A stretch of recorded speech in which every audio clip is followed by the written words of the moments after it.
Hey guys, Dr. Dusa here, MTFU Longevity Over 50. So quickly, I got this post up here causing a little bit of uh, um, action. I'll just read it to you. Drugs, cocaine versus steroids, which is best? That's called an attention-grabbing headline because it's hard to get people's attention. You know, you're bombarded by 5,000 different advertisements a day, whether you know it or not. And even still, I can be giving you the location or the key to the golden fucking fleece. And your attention span's only 30 seconds anyhow. So my words have got to pop. Okay, cocaine versus steroids, which is best? I've got a friend hooked on cocaine. He used to be a good bodybuilder. Yes, he was on steroids too. Okay. He won't quit the drugs, and he's on a downward spiral right now. I told him this. I go, look, I got it. Okay, you won't quit drugs. Why not just quit the coke and switch back to steroids? You'd still be on drugs because that's what you want, to be on drugs. At least you'd be more goal oriented and your mind wouldn't be compromised. Now, quickly, I'm going to go back to when I was in professional school.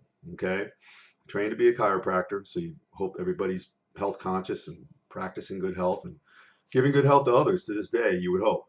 We had a guy who was ahead of me in school, different trimester, upper level, who was a national caliber bodybuilder. This is back in the late 80s. You probably know who he was. It doesn't matter. But he was gigantic. You know, he was a national caliber guy. He ended up winning one of the organization's national championships. Never went pro. So, you know, it doesn't matter who it is. Don't try to figure it out.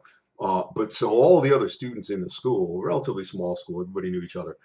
They'd all whisper and there'd be rumblings about all the drugs this guy must be doing, anabolic steroids, and they would just pillory this guy. He was a second coming of the devil because of all these drugs and whatnot. Nobody knew for a fact. Was he? Probably. I mean, for the size he was, and I didn't care. But really, the point here is this: these future caregivers who would present themselves as such angels and scholars to their parents, no doubt, who were footing the bill to this expensive school. Listen, many of these kids, it was like they were like a branch or a division of the Noriega cartel as far as what they would do every weekend. Pounds of pot, kilos of cocaine, keg parties every freaking weekend. I had none of that, and I'm not saying I'm better or worse. I was just an observer. But, you know, for them to destroy this guy on the supposed steroids, and then, you know, they're all, listen, they're trying to escape. They're trying to inebriate themselves. They're trying to numb themselves up to the realities of their situation. They're trying to escape. They're trying to provide a cocoon around themselves. I don't know, whatever the hell, self-medicating. You know, with steroids, listen, in the case of the upper level student, the national caliber guy, he was trying to achieve something. That was his structure. That was part of what he had to do in his head. I know that, listen, my friend here, getting back to this, yeah, he was a great bodybuilder at one time. He was in the service in Afghanistan, saw a lot of crazy stuff, and he shucked a lot of his anxiety by training with weights. And he told me I used to do boatloads of Dianabol, and I blew up like a sausage, and I loved it, and it felt great. And I'm not necessarily agreeing with that, but what did I just say? He said, I felt great. I loved it. I had control over my body. I trained every day. It was systematic. Whereas now, this guy is, listen, you do steroids, you're not going to, chances are, you're not, because of the steroids, you're not going to drive your car into a curbside of school children waiting for the bus and kill them all. Cocaine, pot, alcohol, other hallucinogens. Yeah, you're gonna end up at the bottom of a lake or something, and possibly take a bunch of other people down. Who knows? You're trying to escape. You're trying to self-medicate. You don't want to face up to things. Who knows why people do these things? People tell me don't judge. Well, if you tell me that, then you're judging me for judging. So let's all just forget about that fucking word judging. All right, shouldn't even be in Webster's, as far as I'm concerned. But you know, this is all I'm saying. And this guy, and listen, I'm not a drug counselor. I'm not a psychologist. None of that stuff. Okay, I just play one on YouTube. But no, seriously, you know, he threw this at me, and this is what I told him to do. Okay, you know, Nancy Reagan 40 years ago, her campaign was say no to drugs. Are you fucking kidding me? Is that all you got? Say no to drugs? That hasn't done shit. Here's a daily dose of Dr. Deuce of truth for you. Drugs will never go away. Poverty will never go away. Kids going to bed hungry will never go away. Homeless veterans will never go away. Third world batshit crazy countries will never go away. We can make it better in pockets here and there. You improve your sphere of influence. That might be one person, it might be 100 people. That's all you can do, okay? You're not going to change the fucking world, so stop that.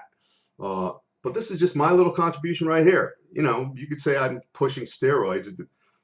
If that's what you think, then you know you're just you're an unthinking misanthropy. I don't know, a moron, if that's what you think. That's not what I'm saying. But again, in this guy's case, I think he, you know, if he has to do drugs, obviously the choice would be steroids. When you feel better about yourself, I know for me, when I've been down, you've seen I've been disabled. I posted stuff all the time. I've been very heavy. I've been bedridden. I've been on crutches for 3.5 years.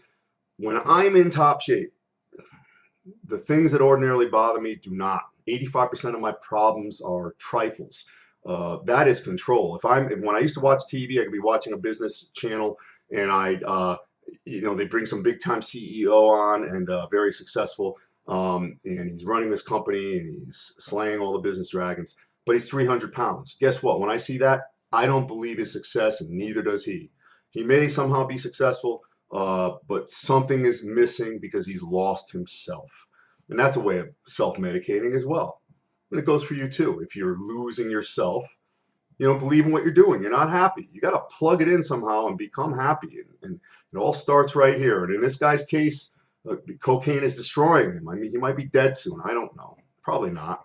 But you know what? For the most part, most things aren't going to kill you. You're going to live a long time and die in your sleep when you're 85 or 90. For most of us, okay? But, you know, he's in a bad way right now. So that was my contribution. I'm like, Jim, not his real name, get back on a cycle, man, and get in shape. And then maybe he'll get off that and pull himself out and you know, have an epiphany and you know, break on through to the other side. But you want to know what? I think the odds are against him. It's just what I think. That's my little daily dose for you tonight. Enjoy your Saturday evening. Dr. Mike Deuce, MTFU Longevity Over 50, and I'm signing out. Thank you.